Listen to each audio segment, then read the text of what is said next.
ભાઈઓ અને બહેનો, આ મારું કપાળ ધ્યાનથી જુઓ. કઈ વંચાય છે?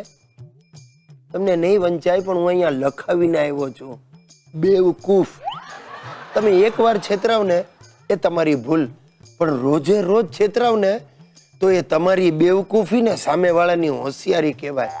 આ મારો દોસ્તાર લુખેશ મને તો અવારનવાર ચૂનો લગાવી ગયો છે, પણ સાલા મારી બૈરીને પણ નથી છોડી. એટલે કઈ ભલતું નહીં સમજતા, મારી સુશીલાને પણ હરામખોર ઉલ્લુ બનાવી ગયો. પણ આ થોડા વખત પહેલા મારા ઘરે આવીને કે ભાભી તમારે ટીવીમાં આવવું છે?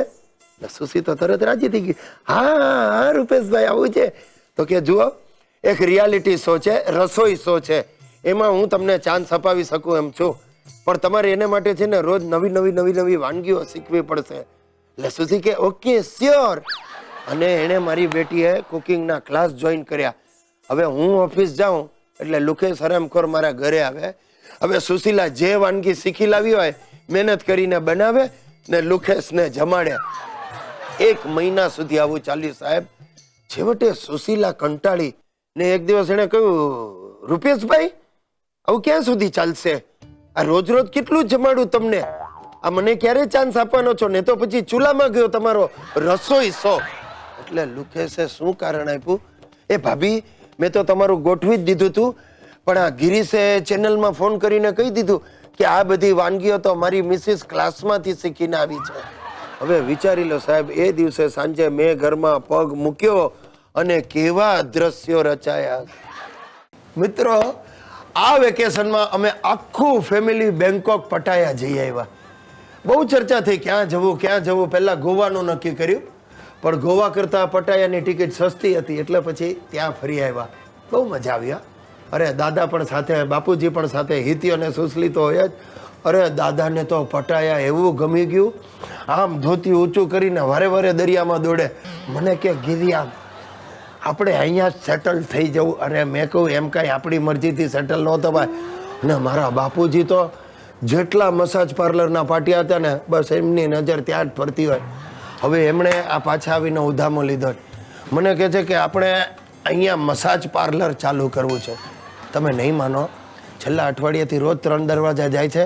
કંઈક સસ્તા પ્રકારના 8-10 તેલ લઈ આવ્યા છે, મસાજના ક્રીમ લઈ આવ્યા છે ને કે છે હવે આપણે આ ચાલુ કરીશું. મેં કહ્યું પણ આ બધું રહેવા દો. મને કે ના બિપાશાના હાથે ઉદ્ઘાટન કરાવવું.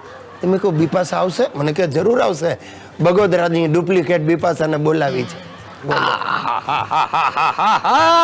અરે ગિરીશિયા, બધું ગોઠવાઈ ગયું છે. આપણા ફ્લેટ નીચેનું પાર્કિંગ છે ને ત્યાં મસાજ પાર્લર શરૂ કરી દેવાનું છે. અરે ભાઈ, તમારે તો શરૂ કરવું છે, પણ મસાજ કરશે કોણ બાપુજી?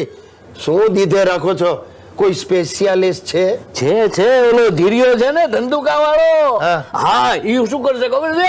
તેલનું માલિશ કરશે. હવે તેલ કેટલાનું જશે? આપણે 25 રૂપિયાનું, અને 5 રૂપિયા ધીર્યો ધંધુકા વાળો લઈ જશે. 30 રૂપિયાનો ખર્ચો છે, અને આમે 100 રૂપિયાનો વકરો થશે. છે ને નફાની લાઈન? આ નફાની લાઈન નથી, આઉટલાઈન છે. આ તમે સમજો છો ને, એવા મસાજ આ નથી હોતા. ગયા છો કોઈ દિવસ મસાજ પાર્લરમાં? અરે મારે તો પટાયામાં ઘણું જવું હતું, પણ તે જવા દીધો મને.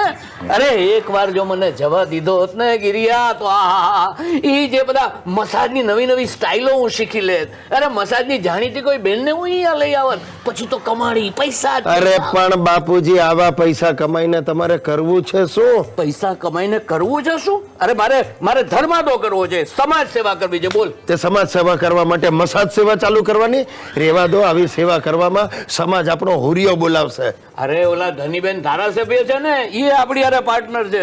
બોલો, ધારાસભ્ય ધનીબેન પાર્ટનર? હજી કહું છું બાપુજી, ચેતી જાઓ. પાછો તમે મને નુકસાનીના ખાડામાં નાખશો. નથી કરવું. અરે શું નથી કરવું? તને મારી ઈર્ષા થાય છે ને એટલે તું મને આમ ગેરમાર્ગે દોરે છે. અરે તમે ગેરમાર્ગે છો ત્યાંથી હાથ પકડીને સાચા માર્ગે પાછા લઈ આવજો. બંધ કરો આ બધા ધતિંગ. હવે બંધ ન થાય. બિપાશા બગોદરાથી નીકળી ગઈ છે, બસ અહીંયા આવશે, આમ હાથમાં બોર્ડ લઈને ઊભી રહેશે. હા, શું sandwich massage? Yes, sandwich massage. ન સમજાણું? આપણી સ્પેશિયાલિટી છે. શું છે કે જે કોઈ મસાજ કરાવવા આવશે ને, પેલી બહાર ઉભેલી બિપાશા એને એક સેન્ડવિચ આપશે. એ અંદર જશે એટલે ઓલો ધીર્યો એને તેલ લગાડીને મસાજ કરશે અને કમ્પ્લીટ કરી નાખશે.